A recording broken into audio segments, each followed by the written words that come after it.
ընդդիմադիր Նիկոլ Փաշինյանը, ասում էր միջանցք չտալը հայ չուզողության հետևանք է։ Տանք այդ միջանցքը, որովհետև դա պետք է ամերիկացիներին եւ թուրքերին, փոխարենը փող վերցնենք։ Հիմա կարող է նման մի գործարք եղել, որովհետև առողջ բանականությունը ասում է իրավական հստակեցում, իրավական հստակեցման դիմաց։ Եթե չկա երասխ սահման ճանապարհը, նույնիսկ Հայաստան անցում չի ապահովում։ Իշխանության ներկայացուցիչն ասում են դա կլինի, դա կլինի։ Ես բյուջետային քննարկման ժամանակ հարցրել եմ տարածքային կառավարման եւ ենթակառուցվածքային նախարարին։ Փող կա։ Այսինքն Հայաստանի Հանրապետությունը բյուջետավորել է գումար, որպեսզի կառուցի ճանապարհ երասխից դեպի սահման։ Այլապես նույնիսկ Հայաստան կապը չի ապահովում այդ ճանապարհը։ Ասելա չկա։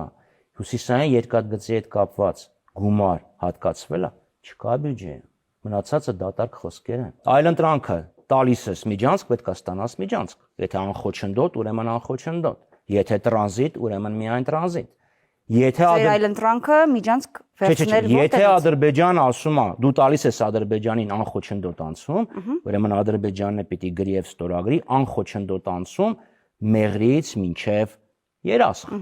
Անխոչնդոտ անցում Իջևանից դեպի Արևելք։